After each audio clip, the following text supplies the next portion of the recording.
Okay guys, welcome back na naman sa aking YouTube channel. No? So pag-uusapan natin yung future updates nitong si Nicro based doon sa kanilang roadmap para mahulaan natin kung ano ba yung mga item na pwedeng tumaas. So makakapag-hoard tayo para maging source ng diamond. So pwede naman kayo hindi mag-hoard gawin nyo lang reference to para malaman nyo kung ano ba yung possible na future updates.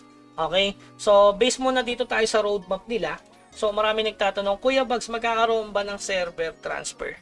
Syempre, hindi sa ngayong taon, guys. Kasi based dito, ito lang yung kanilang update para sa third quarter. So, including na yung July, tapos na class change, August, and September. So, ngayon, sa katapusan na to, magkakaroon ng World Special Dungeon Masarta. Including na dyan yung Kill the Bat of Chaos. So, kapag nilabas yung Kill the Bat of Chaos, matik, magkakaroon ng Legendary Weapon. Kasi dito, based dito, main crafting for legendary weapons. So magkakaroon na talaga ng legendary which is tataas dito, possible yung frozen tier. Hindi ko alam kung paano i-craft to eh. Depende kung may nakapaglaro nito sa core. So based dito sa material, syempre lagi namang yun ang lagi, 'di ba? Morion, Papyrus. So mas ahead ng konti. Tapos meron syempre yung special item yan na makukuha dito sa sa Chaos Skill, 'di ba? Okay? So, hindi din natin masasabi na tataas si Frozen Tier kasi nga token yan mga yan, more yun. Okay? So, syempre ilalabas na dyan yung etong bagong dalawang artifact which is etong hard glass at syempre etong dice. So, sa dice, kailangan nyo lang naman mag-keep ng 750 guild coins para sa ikakrap mo to sa prosperity. Tapos, etong dice naman to, ayan, mabibili sa Battleground, sa World Dungeon. Yan, Case of Kill, diba? Tsaka World Special Dungeon sa Masarta. Okay, so nabibili itong dice na to.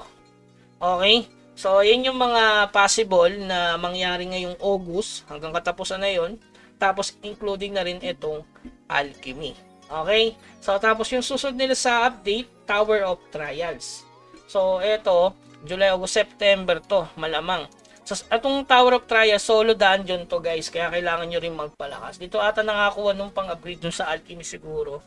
So, wala din akong idea regarding dito sa Tower of Trials. Pero alam ko, syempre, sooner or later, may mga item dyan, halimbawa, Morion, ganun, baka dagdag nila sa mga price dito. Okay, so wala akong idea dito sa Tower of Trials. Tapos yung huli is yung Crusade. Itong Crusade naman na to, syempre, Domination War yan. All server yan guys, massive skill yan, no? Nakalagay naman, no? Pitted into a massive skill. So kung mapapansin nyo, dito na tinapos yung kanilang main update sa 2024. So wala nang etc. Hindi katulad sa core, ayan, after nila ng Tronitel, yung sa atin, tapos class change, yung World Dungeon, World Dungeon, server transfer binanggit, tapos nilabas nila to nung August 31.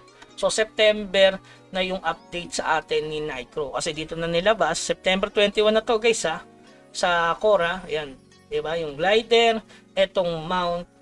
Etong bagong skill. Diba? Nilabas na nila. So, Kuya Bugs, kailan yung port advance? Based dito sa Core kasi guys, after 200 days, nilabas yung port advance. Ito yun. November 23. So, 8 months sa kanila. Sa atin, hindi ilalabas to ngayon. Kasi nga wala sa roadmap. Etong port advance na to, nilabas din sa kanila sa roadmap nila. Okay? So maganda kasi ang port job guys eh. Ito nga lang yung kailangan yung material.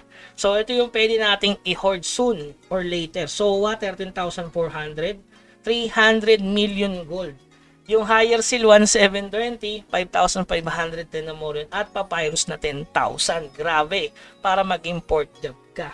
So, Kuya Bugs, possible ba yan? Siyempre, sa mga tumatalpak talaga, guys, mas marami ang mayaman kaysa sa mga F2P na tulad ko, guys.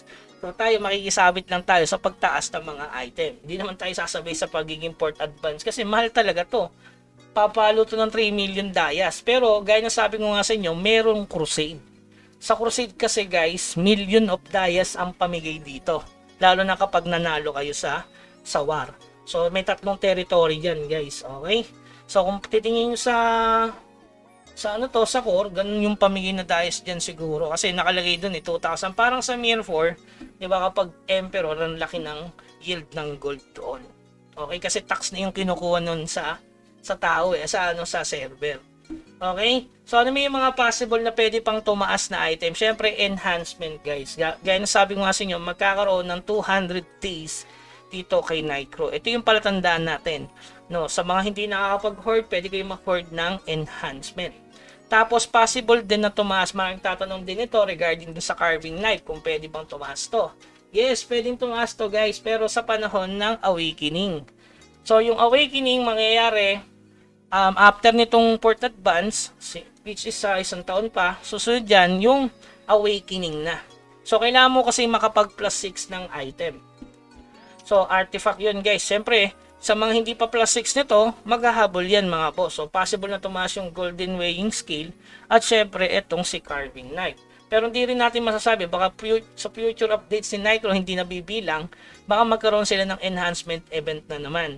Na halimbawa makapag plus 4 ka ulit nito, so possible na tumaas agad doon yun. Pero sa akin, sa totoo lang, pwede na kayong mag-hoard kapag mura na talaga yung golden weighing scale at itong golden carving knife. Kasi magagamit mo din yan eh. Pero sa ngayon, enhancement, ito ay pwedeng tumaas. Siyempre, ito ding alluvial. Kasi kita mo naman sa for that advance, 300 million yan guys. Sobrang laki niyan. Lalo na kung ang server nyo ay spender din. Yung maraming third advance. Makikita nyo naman yung sa ranking eh. Kung maraming dyan, third advance, so possible na tumaas. Yung source of growth sa future, merong skill pero ang mahal pa rin ng source of growth ngayon eh. So, dahil dun sa mga bagong skill. So, imposibleng magmura pa to. Pero kapag dumating yung panahon na 13 dice ulit to, mag-hoard na kayo guys.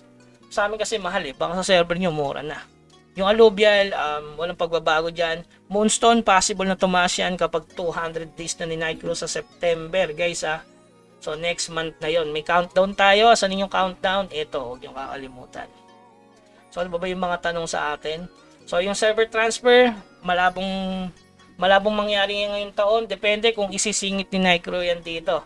So, yung base sa roadmap, wala yung server transfer.